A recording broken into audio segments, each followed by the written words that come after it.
Good morning, good afternoon, good evening. Welcome to the BioTalk podcast. I'm your host, Zola Madaga. And I'm Kennedy Oyugi.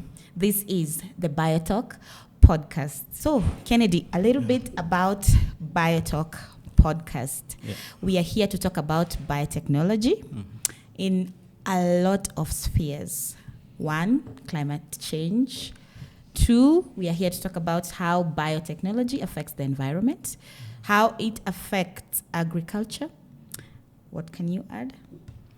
BioTalk is a strong tool that has been with us for some time, and it came to solve a number of constraints which initially were very difficult to address. And when we talk of biotech, it stretches even to matters of industrialization, which is a key aspect of economic growth. Currently, we're talking about issues of vaccines, a very, very important sphere that can be addressed by biotech. So biotech is not like to be looked at in the narrow sense that many people have tried to frame it in. So I think this is a tool that is here with us and is a tool for the future. Thank you. I tend to agree with your sentiments. Yeah. Yes, we are here to talk about biotechnology in our day-to-day life. The food you eat, the clothes you wear, your health, your medication. That is what we are here to demystify. So stay tuned and keep it BioTalk.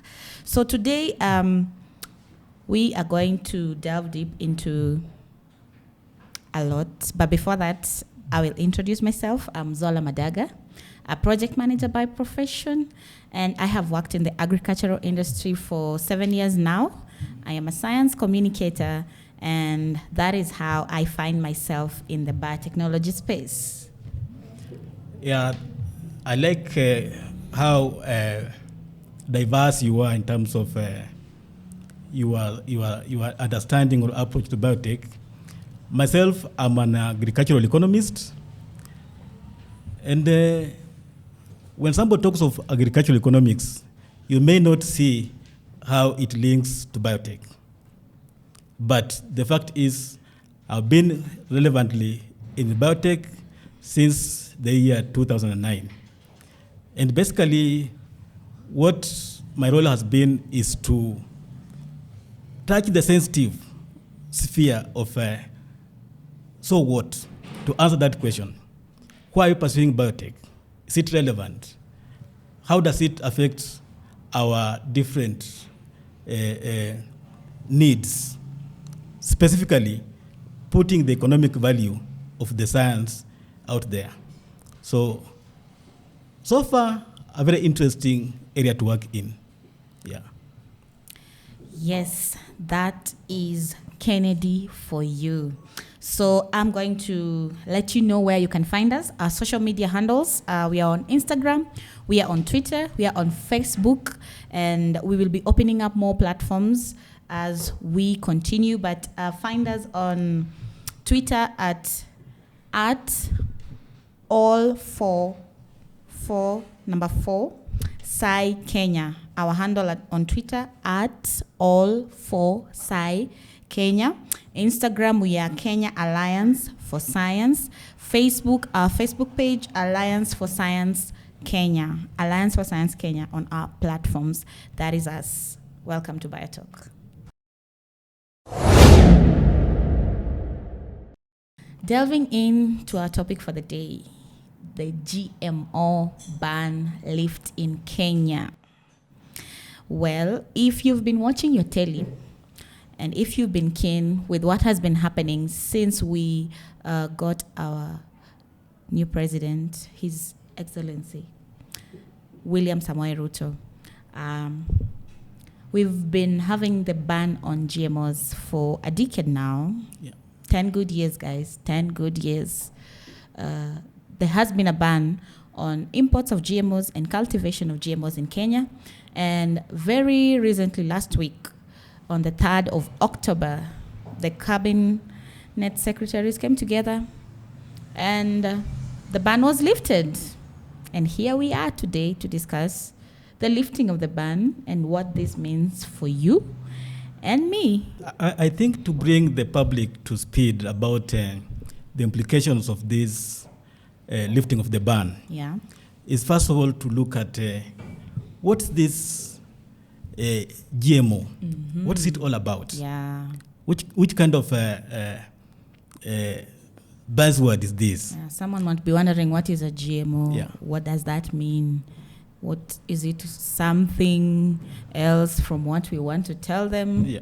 Yeah, so it's important for them to know. Yeah, so just to mention, when you hear of GMOs, in full it's genetically modified organisms. And this, we're talking about an outcome of scientific research Yes. that it has enabled scientists to be able to change some of the genetic composition of organisms to make them better for the society, Yes. to improve their usefulness. Yes. Like, for example, in Kenya, where we're talking about, for example, maize, which is a very important crop for us. Staple food. GMO maize is just maize whose genetic material has been improved, if I may say, I may use the term. For example, to be able to resist insect pests, specific insect pests. So that's very important for the public to know that when we're talking about GMOs, we're not talking about some animal, we're talking about a crop that has been improved. We have like GMO maize, we have GMO cotton, whose genetic makeup has been improved to make it have an inbuilt resistance to some of the most destructive insects. So when we talk of lifting of the GMO ban, then we are talking about lifting of a constraint that had prevented farmers and even consumers to access products which they need, to access technologies which can make, for example, farming much easier and much more profitable. Yes. So this has a lot of positive implications, if I may say. Yes. Yeah. And I really agree with what you've said about GMOs and how they have been brought to the people and how the communication over time has been brought to the people as GMO is something, it's like something that is not supposed to be discussed, something that is supposed to be put away in a closet, and we really don't even have to mention the name because once you mention the name in a room full of people, everybody heads are turning because nobody knows clearly and has the right information about what is a GMO. And you've brought it clearly, like GMOs is just about the improvement of the genetic material to make it better. If you want it drought tolerant, how do you get it drought tolerant? If you want it resistant to a specific type of disease, how do you get it to that level? And that is what our scientists have been working on for decades and decades and decades. And right now in Kenya, we are really proud of the president's decree to lift the ban, because this means that the work of our scientists who have worked hard in our research institutions is finally going to pay off, and the beneficiaries are you and me and the economy. You're right. Yes. You mentioned something very interesting about the improvement of crops to resist some diseases. Yeah. An example here is the kind of research that is going on in cassava. Yeah. We have had problems with the cassava mosaic virus.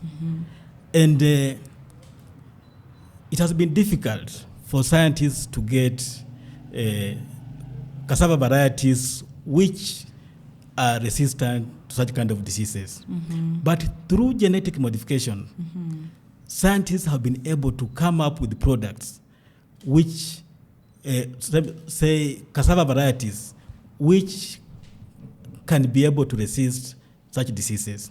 And that's a big plus, because when we're talking of improving our food security, and especially against the background of climate change, there's that push that we need to embrace crops which are adapted to the harsh conditions that we're expecting. And cassava is one of them. And so if cassava can get a lifeline through genetic modification, that is a blessing.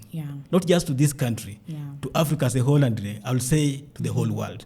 So these are things that Kenyans and Africans as a continent, we need to understand and embrace.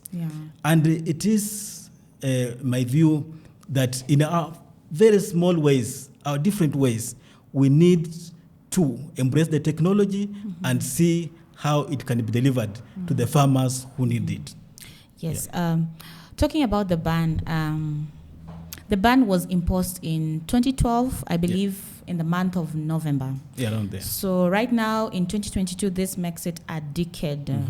And someone would want to understand why was it imposed and why has it been lifted? Like, what led to the ban being imposed? What were the temperatures around GMO in that time?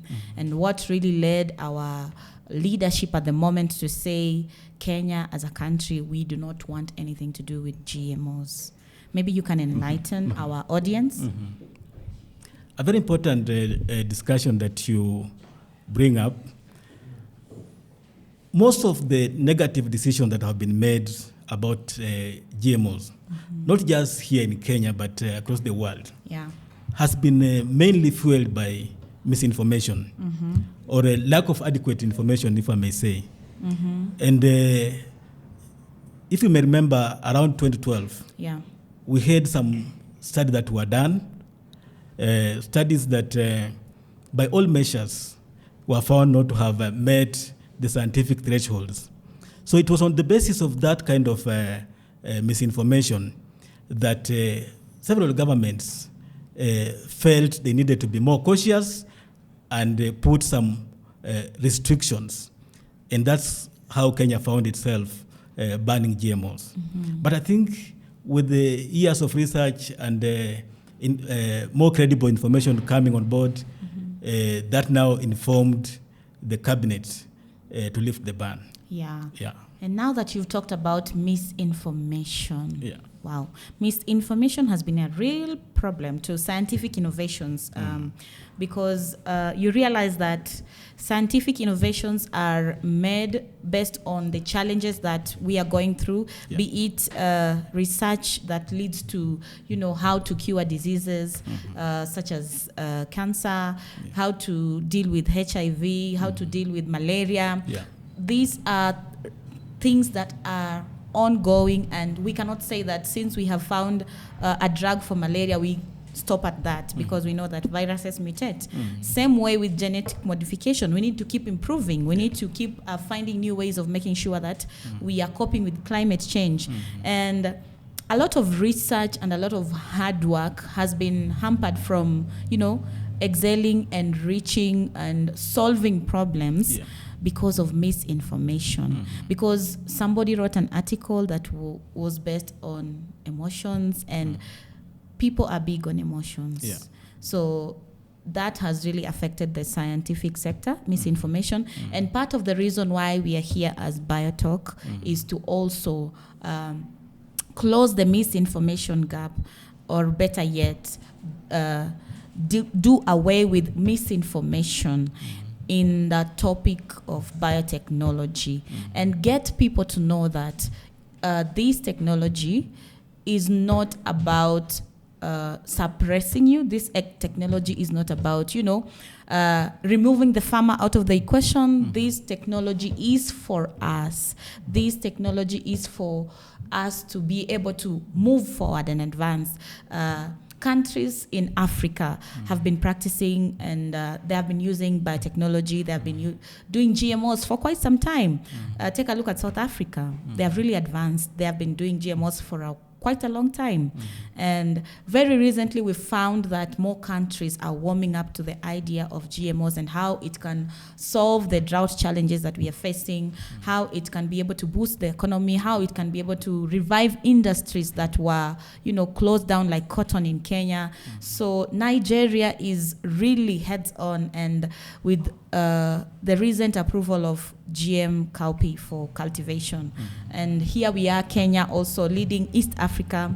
And we believe that this move is going to take Kenya to the next level in terms of agriculture, feeding its nation, helping farmers regain their glory. Farming used to be a very important part of our country, our continent, but slowly it was dying down because of issues with climate change, issues with policies that, affected farmers, affected researchers, and people started pulling away from farming, people started pulling away from science.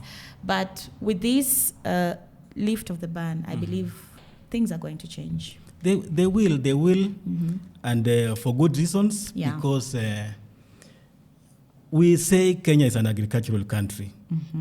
So if we are an agricultural country, then that means we need superior agricultural technologies more than anybody else. Yes. And so, as the saying goes, you cannot use yesterday's solutions to tackle today and tomorrow's problems. Yeah. We are talking about climate change. This is not a yesterday's problem. This is a problem that is today's and in the future. Yep. So we must be able to develop technologies that can be useful in the new era of climate change. Yes. Because our forefathers did not work, did not do their conventional informal research on matters of climate change. But now what we are facing today is a totally different landscape. So we need technologies that can fit in this situation. Yeah. And the genetic modification is one such technology. Currently, we hear youth don't want to go into agriculture. But then, do we know why they're not going? Because agriculture is not paying. So we need these technologies to be able to make agriculture pay. Yeah. So we have talked about the genesis of the ban. We have talked about how the science and GMOs are the hope of what GMOs are to bring for Kenyans.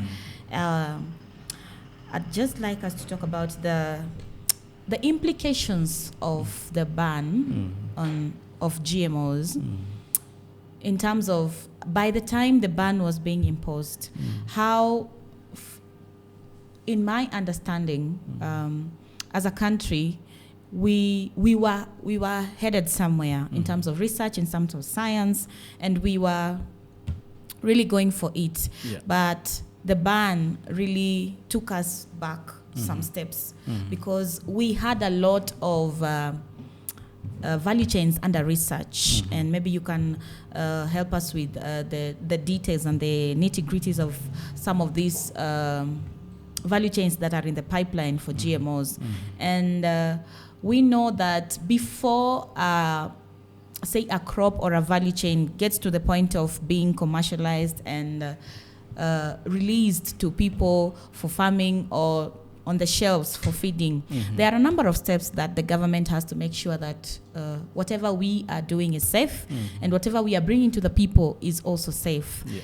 Organizations like the National Biosafety Authority, these are organizations that have been in place, and they really go deep in terms of regulating and making sure what Kenyans receive are the best. So maybe if you can let us know, like, how far behind did the ban affect the country in terms of science and research? Yeah. The ban did affect us as Kenyans, and I'll dare say even the region. Yeah. Because sometimes as neighbors, we sort of share information and sometimes even copy from each other. So when the ban was placed into, when the government placed a ban, it had ripple effects even in the whole region. But just to mention some of the, I just want to mention that GMOs is a wide technology. Very wide. And each country chooses what applications they may want that is relevant to them. Yes. And in Kenya, there are sectors or subsectors that are very, very relevant. Yeah. One is maize. Yes. The other one is cassava. We have cotton. Yes. All these crops had their biotech versions in the pipeline when the ban was lifted. Oh, you don't say. So when the ban was lifted, it slowed down the processes that were ongoing. Maize that was, say, a year or so due for commercialization has dragged on since then. A decade. Yeah. The same happened with the cotton. We just commercialized the other day. Cassava is yet to be commercialized because of the delay that the ban caused. So those three crops were quite were moving on quite well.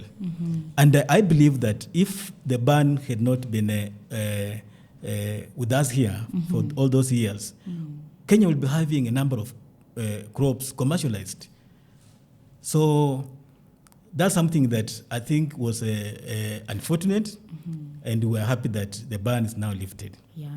You mentioned something very important about the National Biosafety Authority, because people may think that these are technologies that are just developed by some scientists in the lab and then thrown onto the people. That's something I want to categorically say, that the reality of it is that these biotech crops, they go through very, very rigorous risk assessments, yes, right from at laboratory level, yes, until they go through the national performance trials. yeah. Data is collected, A lot of institutions involved. and safety is assured. Yeah. And even if you look at countries that have commercialized GM crops, they are not just commercializing for the sake of other people. There are some even crops that have been commercialized somewhere else, which are not so relevant to Kenya. Some products which are not so relevant. So they are done in those countries. Yeah. I'll tell you, like, for example, in Bangladesh, Yes. we have BT. Brinjal. Yeah, GM brinjals. That's not so much here in Kenya. Yeah. So each country chooses what is relevant to them. And as Kenyans, my only plea is that every stakeholder that is involved in biotech issues need to play their role to ensure that we have as many GM technologies as possible. Yes. Because we need these tools to grow our economy. We need these tools to assure our population of food security. We need these tools to assure our population of employment. Yeah. Yeah, the world is moving at a really fast pace. Yeah. And if we don't catch up, surely we will be left behind as a country, as a continent. Currently in Kenya, we are facing a very serious drought. Yeah. I was watching the news, and out of our 47 counties, 23 counties are facing the drought. Yeah. And if that's like half of the counties, almost half of the counties in Kenya are experiencing drought. Yeah. And that is over 3 million people are experiencing hunger. And if we were at a place where whatever we are producing, of course, is not sustainable. That is why sometimes we import maize. Yeah. And if we were able to deal with harsh climatic conditions like drought, the rains have failed us a number of times. Farmers have planted, but there were no rains. If we had technologies that catered for this, we would have a buffer. Yeah. These 3 million people who are experiencing hunger right now, they would not be hungry. Yeah. These 23 counties that their economies have been brought to, relying on aid to feed their people would be far much ahead. And as a country also, we would not import, but we would grow our own to feed our own, and even we would export and earn more from it. So lifting of the ban really comes at a time when we really need to refocus as a nation.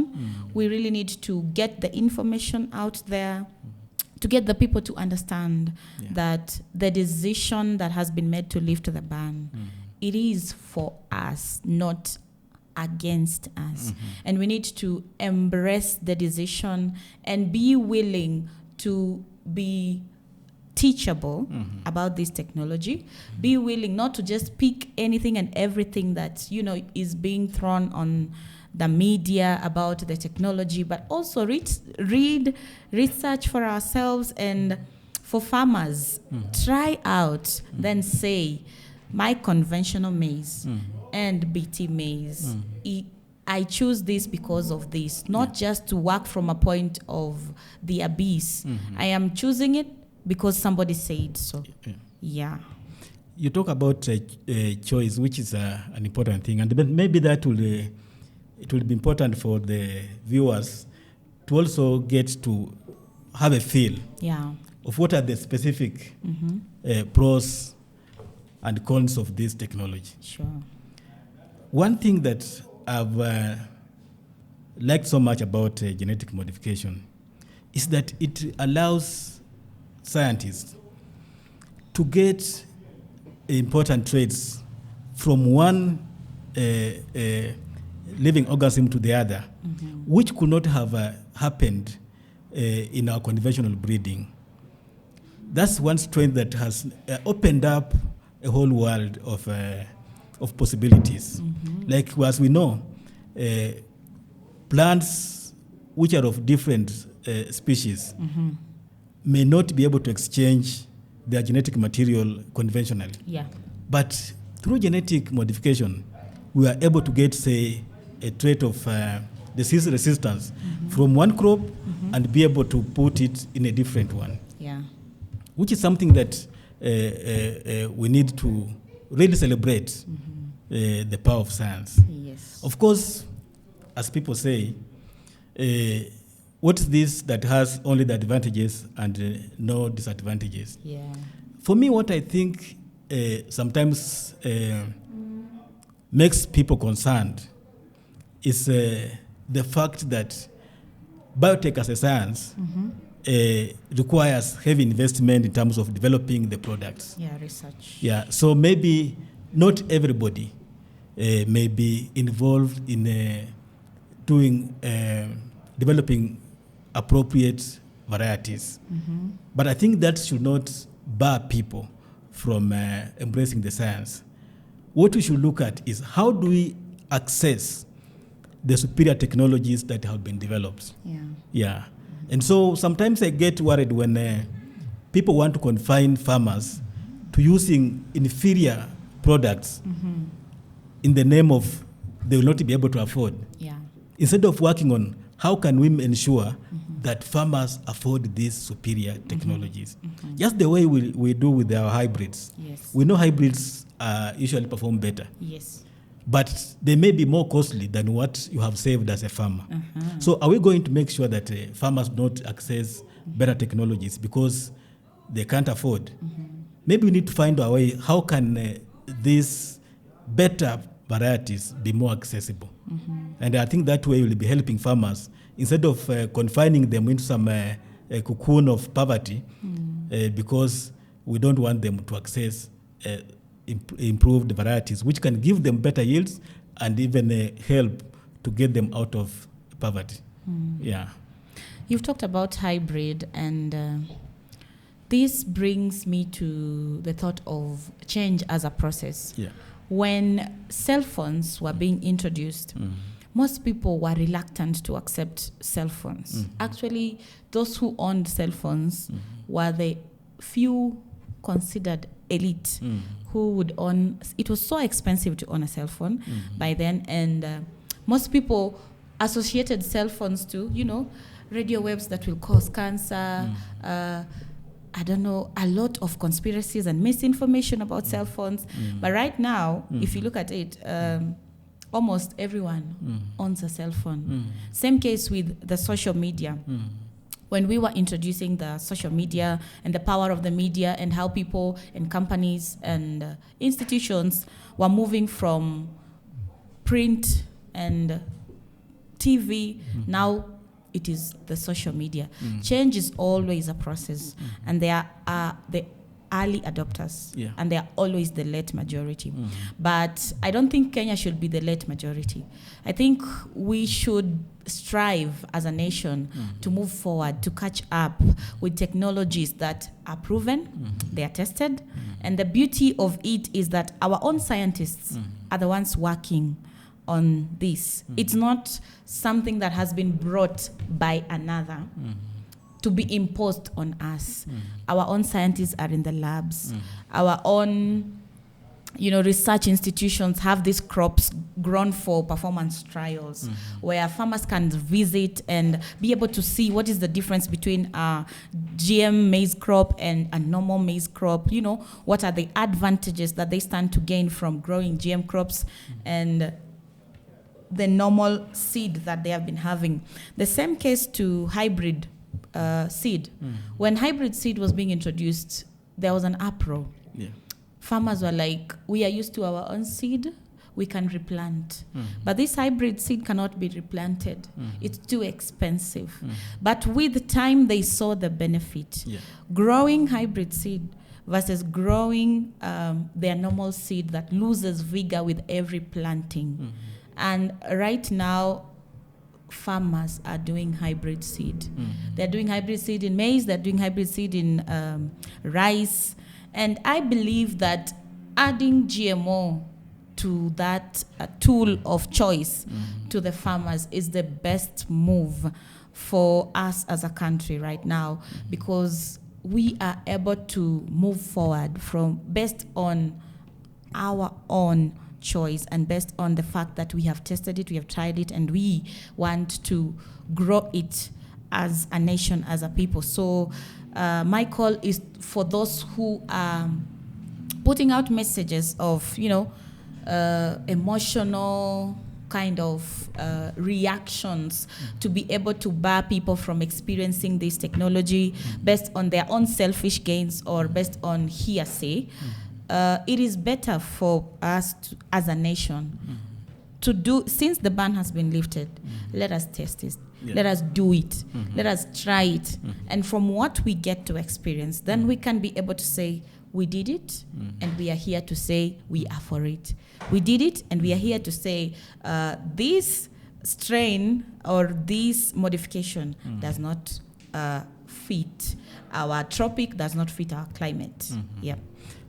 You mentioned something about the nature of people and the fact that some people may delay adopting. Just a couple of, let's say, months ago, we had severe situation around the world about the coronavirus. Yes. And the resistance that some people had about vaccines. And then the role that finally science came to play in terms of providing vaccines. Yes. I think this should be a lesson to the whole world of the role of science in our lives. We need to use that to understand that sometimes our resistance to scientific products can have far-reaching negative implications. Yeah. The same way resistance to vaccines led to some unnecessary deaths. Yes. It's the same way resistance to GMOs is leading to unnecessary hunger, if I may say. Sure. So the same way we finally came to trust our scientists with vaccines is the same way we need to trust our scientists when it comes to developing improved crop varieties. Yes. So I think if we place science where it belongs, then we are able to get the benefits of the technology and move much faster towards socioeconomic development. And this is particularly important for the developing world, where we still have a long way to go to get even into a stage of self-sufficiency in food production. Yeah. So let's move as a people to be able to recognize that science is an important a tool in our lives. That way we'll be able to solve many of the problems that bedevil our economies. Yeah.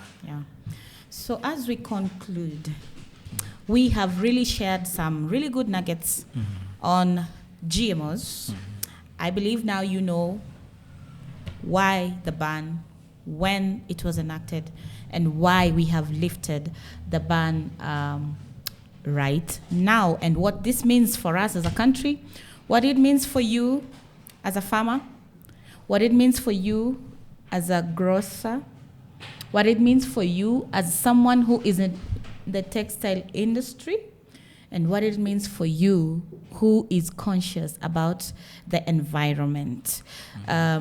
We are here to educate, we are here to learn, we are here to unlearn, and we also want to hear from you. What are your thoughts about the lifting of the GMO ban? What do you foresee for us as a nation? What do you foresee for us in the different industrialization economies that we have as a country? So let us engage, talk to us on our social media platforms, engage with us, let us know more of the content that you would want us to bring to you. We are here to learn from you, we are here to hear from you, and we are also here to make sure that you get the right information on everything biotech and everything BioTalk. This is the BioTalk podcast. Thank you so much for listening in. Till next time.